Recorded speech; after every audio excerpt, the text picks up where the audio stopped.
Maalif leenjisuun barbaachisa waan duraan beektu dabbaalu loli. Du'in jaan. Yoo fagaattee naffeetee tittirfiidhaan.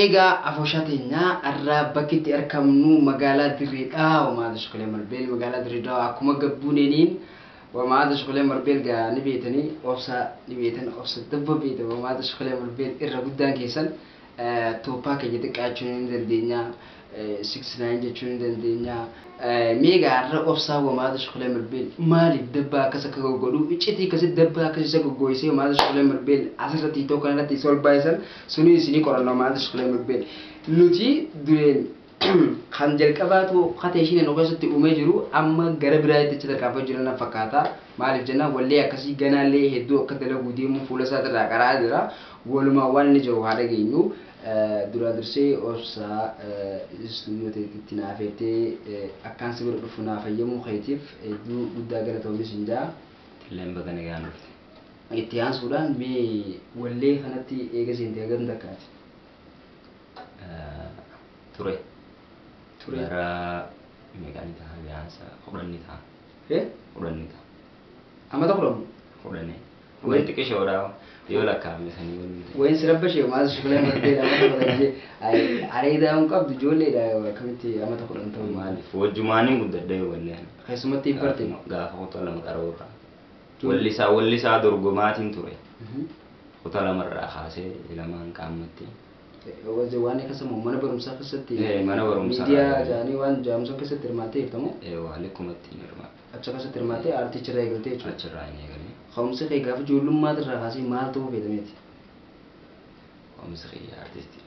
أرتستي أرتستي أنا Artistii ta'ee maaliif namuu karaa waan takka ittiin baatu jiraami. دوغا Artistii kana gizee filattu. Artistummaa kana keessatti waan ati bo'uu deemtu jira. Wanni bo'uu deemus akkasuma keessa jirtu ta'ee artistii gizee jaamu amma laaffistee ilaaluu dandeessa. Garuu iccitiin nan keessa baachuu deemu takkaa jira. أي Achi keessatti jechuudha artistummaa kana keessatti. إيش تسميه مودن ديسا Iccitiin sunis yoo hajjattu hin taate amma fakkeenyaaf afaan Oromoo kanaahu akka addunyaatti hin guddanne. دوغا Fakkeenyaaf amma an obsaadha adda ta'eetiin dhaladheemi akkaan adda ta'ee dhaladhe sanitti biyaansa beekumsi ana keessa jiru addunyaa tana guutuu jijjiiruu danda'a. أوكي نوتي مي أما Gama artii kanaan waan ifiin na keessa jiru dandeettiin ni dhufti waa hunda tokkoffaan fadhii waan ta'eef fadhinnaa kana gaafa sanarraa ittiin ture akkasumatti wallee namaatis wallisaa maal jennaa dorgomaatis turre akka mana garaatitti hanqaasii geenye amma dammoo waan mataa kiyyaatiinis dhufeetiin jira beekaatiif dardaruma ammaatiif wanta taphachiisuudhaaf dabbaa jennee akka uffataatis jennee dirree dhufuuf warra biyya biraatirraa dhufuus dirree dhufuuf jenneetis simanne akka hundattuu ni taphannaa jechuudha. Wallee eega taateefu aartii jechuun tarkaanfii ati tarkaanfattu keessa jirti beekte. Tarkaanfiin ati tarkaanfattu tun aartiidha. Aartii jechuun waan ati gootu ta'a. ولين تي إسين جرقبة ما جتني Walleen teeta jalqabaa siinna sammuu jiraa jetti. سين سمو جرا Siinna sammuu jiraa waa siin irraan fallu jetti. أفاني هواسا كنيا بسون ديسا Afaan ibsuun ni danda'a. Walleen sun shaggoyeedha. أيه Ilaalamne silkiidhaan dalagamte. أيه Akkasii hangas takka fadhinnaa aartii qabaachuudhaaf kan inni seenee. يوتيوبر رجل لك استدي YouTube irra gadhiisee nama kuma afur akkasii ilaaleen sa'aan qaammatti. يوتيوب خيجر نجيت ما ولا سن YouTube kee jala osoo hin ta'e YouTube namaa jala YouTube an qabu ture. Akkasii gadhiifamtee jirti. Siinna sammuu jira waa siin irraanfadhu. Siin jaaladha jettee tannaaf seentee ergu. Abdiin tiyyesuma abassuma hin dhabu. Gama yeedaloo gizee jijjiirame. Siinna sammuu jira waa siin irraanfadhu. Siin jaaladha jettee tannaaf seentee ergu. Abdiin tiyyesuma abassuma hin dhabu. Wayii abassuma hin dhabu. Kana walleen naaf jala qaba. اوكي ولا مي او تو كان هذا نجيستي وما هذا شغله من البيت مي تسنتي عن توش لاتن Tasanitti aantu yaa duniyaa tiyyaa jaa. Akkasuma jaalalaan maraadhee walleen tiyya hedduudha. hedduudha yuutuubiin kee Maqaa albama lamaanii ta'a. obsaa Mahamad jaa yuutuubiin kee yuutuubii isaa jalatti walleen baay'eetu gallakkifamee jira garuu gaafiin keessan guddaan kan isin ija baastanii eeguu jirtanii wammaa Tashkulee Marbeel ellaanuu hattuu abshaalii muuxannoo qabdii maarshaali jaalattisii artifishaalii Si beekamte adde ashaashaali abbaa lulteen sossobdee buuntoo hedduu gammattee way maa Tashkulee Marbeel dhaggooteen allultee qalbii toosame fanniftee ni caalanaa manii annaan eella qotuu bu'an bishaan eeshiyaa fi rashiyattiin oomishaan uumamaa ni warshaan xiyyaa fi keeti guyyaan jechaatti walleenis kun tana fakkaati laallee walitti haa deebinu.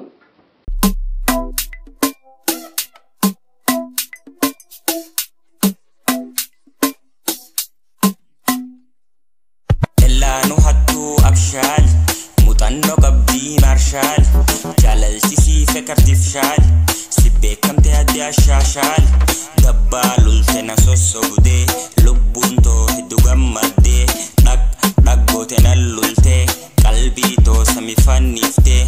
Okay ga akkasumatti mee afoshaa teenya dhugaalli hiriira dura lallatee itti manguddoon gisee maqmaqtu eenyu fakkeenya godhatee artistoota keenya keessaa mee warra lubbuun jiranis haa ta'u warreen lubbuun dabarnis haa ta'u isaan keessaa eenyu fakkeenya godhatee?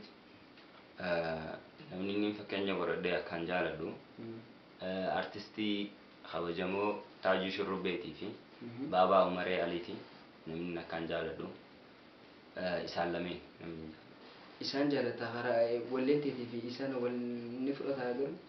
No akkasumas ta'in akkin itti jaaladhu isaan amma namu waan keessa jiru takka wallisa beete isaan amma miira dur jiru wallisan eega waan dur jiru wallisan wanni amma jirus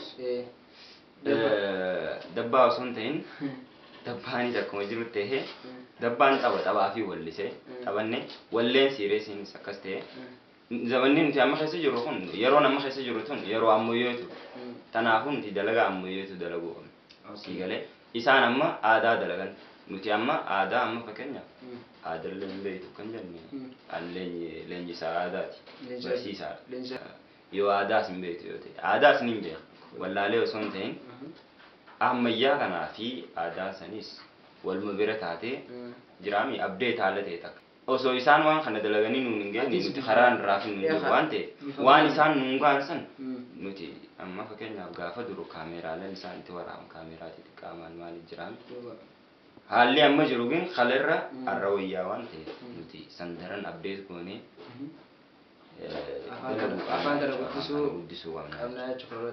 Mee namni gariin muuziqaa irraa dhiisii siin jaa mee komanti ta'ee yeroo ilaalu mucaa muuziqaa irraa dhiisii siin jaa maal jettan uummata kanaa kana? Du'iin jaan. Du'iin Haatu. maali? Muuziqaa dhiisii jiru haatu yoo ati taates du'i maan siin jaa maali yoo fagaattee naffeetee tittirfiidhaan du'iin siin jaa maaliif nama Osuma wallistuu du'uu feeta? No akkasumas ta'in osuma wallistuu osoo hin ta'in waan takka reefun tumas hin jeekuntu aartii jechuun waan tarkaanfii itti tarkaanfatturraa dhugaa suusii dhufaati beekte suusii taatee osoo jirtu waan kana namni tuqe akkaana tuqetti ilaala maaliif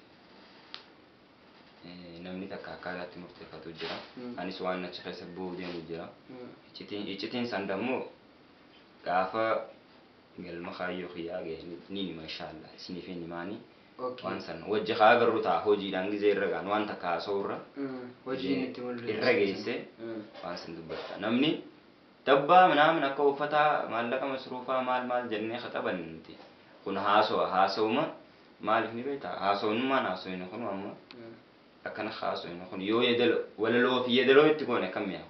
Ni mi'aawu dhugaa diin takka tana waan na dhibee jira asirratti viidiyoon kunii fi kana yoo laalle wal cinatti tokko miti amma kan dabbaan asirra lulamu jiru fi kanarra lulamu jiru waladda garuu walleen isaa takka sababni isaa maalii fi intala san hin taphachin ta'uu biraati wallee kanarratti kilippii kanarratti hirmaatee jechuudha. Namni adda addaa namni hedduudha hirmaate. Leenjisuudhaati. Maaliif leenjisuuf? Maaliif leenjisuun barbaachisa? Waan duraan beektu dabbaa luluun. Inna eessa jirarree? Ay numa jiran asuma jiranii. Jira kana qofa ol baaftetu. Dalaaleen dalagame. Maaliif ni beektaa? Waan takka gizee godhuu deemtu. Akkamitti karaa kamiin Irra baati.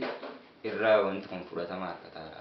Har'a bareeduu numa jee alaa kulli Karaa kamiin irra fudhatama qaba. Amma fakkeenyaaf jaarsa takka keessee yoo inni akkanatti dardara takkaas keessee gamas icoo dabbaa ajaa'ibaa qabdi takka yoo akkana karaa kana deemaa dabarte.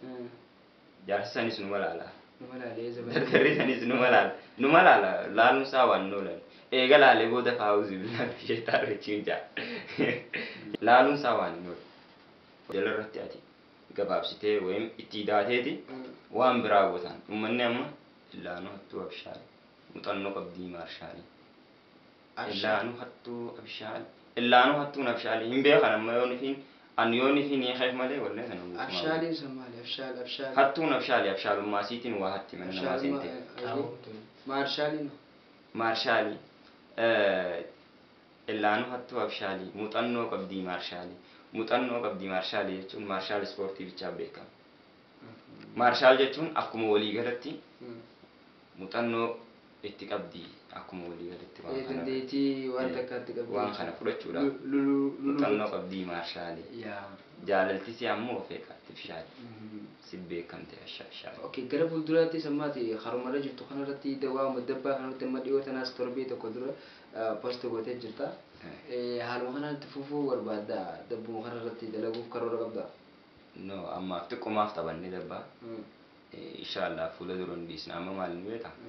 Waan amma keessa jirru yeroo ammaan tanaa kana keessatti fakkeenyaaf kilippii gurguddoo haala namarra jiru irratti anis barataadha. Hojjechuudhaaf hin dhaqqabu beekte. Maaliif hin dhaqqabu gizeen siin joo biizinasaan jechuudha. Biizinasaan waan hin dhaqqabne. Kanaaf gabaabseetumaan anamma walleeleeti waan dassi joorra ifirraa hin caba. Isinirraa cabus dhabuu dandeessan. Arraboodaniin akkanarraa cabtan ergitan nyaata. Ati amma fakkeenyaaf moobaayila harkaa qabda. Hanqa obsaa kana takka dalaguu hin danda'a. Moobaayila bichaan dalagama walleen. Istiidiyoo seeneen beeku. Walleen takkichaan isaa jechuudha. Bakka kanatti ifirraa hin cabaan jechuudha. Maaliif harki waan naan ga'eeniif jecha moobaayila kiyya qofa fayyadamee waan godhamuu qabu hunda godhee hanqan takka tattaafadhee dalageesi hanga miliyoonaati takka illee ilaalamee jira. Kutannoon ati asirra qabdu kutannoo guddaadha. Yookiin aartii tanarratti gaafa dureenii walleen akkanaa duris dalagamaatuma turte. Yookiin warri amata 18 gadi walleetii tana kan laallee jaameeti gamoo booda yookiin gama duraa irra barreeffama. Walleelee hedduu irratti gizeen ilaalu dureen jechuudha. Amma immoo faaduu xiqqaataa faaduu guddaa ta'a namni hundi nama laala. Amma ijoollee amata 10 gadi fa'aa kan wallee ta'e sirbitu iddoo baay'eetiin harkaa oola. Kanaanoo maal jettame maal namtaaf ijoollee akkanaa kanaaf? Kanaan amma wanni isaan jaan sun itti bareedeetuma sammuu qabatanii ta'e malee. Dabbaa ijoollee bareedu. No dabbaa osoo hin ta'in walluma. Wallummaan amma illaan wattu abshaalee kana yoo ta'es akka uffata amma akka uffata har'a hedduu wallifamu har'a laalamee ni dabbaadha. Akka uffataa kun ittuma bareedeeti malee dabbaa san beekanii wayim akkas godhuuf beekanii osoo hin ta'in akka namni godhu san godhuu beekanii osoo hin ta'in waanumatti bareedee fi maal jechaa jirtu walleen takka amma gizee ilaalu jirtu. TikTok irra numaa garan ijoollee maaliif anuu naan jaan sigatee uwwii san ni beekan akka qaanyii taate ijoollee sigatee dabbaa gizee jettuus qaanyiisii ni beekan. Ijoolleen akka feete taatullee ni beekti ijoolleen ammaan tanaa shaatira. Yoo walitti taphattee ijoolleen. Kanaafuu ati dhaamsa tokko akka nama tokkotti wallee teetir dhaabbadhuuti dhaamsa dhaamtuuf dhaamii ijoollee sana. Ijoollee xixiqqishoo amata 18 gadiitiif wanni hin dhaamu. Ijoolleen ammaan tanaa taa'amata 18 gadiitiif. 15 gajjee 15. Ammaan tanaa 15tti bal'aatte. Egaa sanuu waa hunda sirra beekti. Dhugaa. Ta'ee garuu kan laalle ijoollee bira teessanii akka laalle. Warri irra gurguddaa jechuudha. Isi warri bilchaatee warri dubiraa fi dardaraa ijoollee xiqqashoo bira teessanii waan safuu takka ilaalchisinaa isin jira ijoollee jechuudha. Maaliif jenna waanuma eegamuu qabu seeraa aartiitiis ijoolleen osoo xixiqqashoo waan ta'an ilaaluun qabdu jenneetuma waan biraatii miti umarra toomee dhaamsee uummata keenyaaf dhaamtu warra koomatti jala si arrabsu warroota jabaadhu siin jiru uummata kanaa maal lamtu. Iddoon isin kabaja. Wanni godhuuf deemnus inshallah akkuma jennetti haasoorra mul'isuutu irra jira. Tanaaf hojii inni agartanii jaallaan isinii qaba isin jaalatamtoota. Kanaan jaalladha. Egaa obboleeyyan kiyya turtiin obboleessa keenya aartistii Obsaa wajjin goonee kana fakkaata mucaan kuni dhaloota abdii boruuti nama gartee boruu bakka guddaa gaajee yaadu maaliif ilmi namaa tokko bakka niyyate hundaa ga'uu ni danda'a kanaafuu kaayyoon isaa kaayyoo guddaadha afaan oromoo kana ilaa hanga addunyaatti mul'isu barbaade jee akkasumas nama gartee wallahi wallisinaan jiru rabbi ajjeesu shee wamaata shukulee malbeel hedduu aartii jaalataa aartiin suusiidha dhiisan naman dhiiftu wamaata shukulee malbeel kanaafu obboleeyyan kiyyaa hundi keessanuu feemasootiin faan keessattuu warroottan dhageettii hawaasa keessan bira qabdan mucaa kana dhuftanii intarviyuu gootanii ummata birattillee beekumtii olaanaa akka inni harkatu godhuu qabnaan isiniin jiru wamaata shukulee malbeel nuutuu wal guddisaa nuutuu wal cinaa dhaabbataa keessattuu amma yeroo ammaa tana dhageettii namni qabu tiktokoroota ijoolleen tiktokoroota interview daqiiqa takka illee yoo isa dhuftanii gootan waan bareedaa fakkaata akkasii wal ol kaasnee YouTube isaatillee subscribe goonee kiyya kanallee subscribe godhaa wamaata shukulee malbeel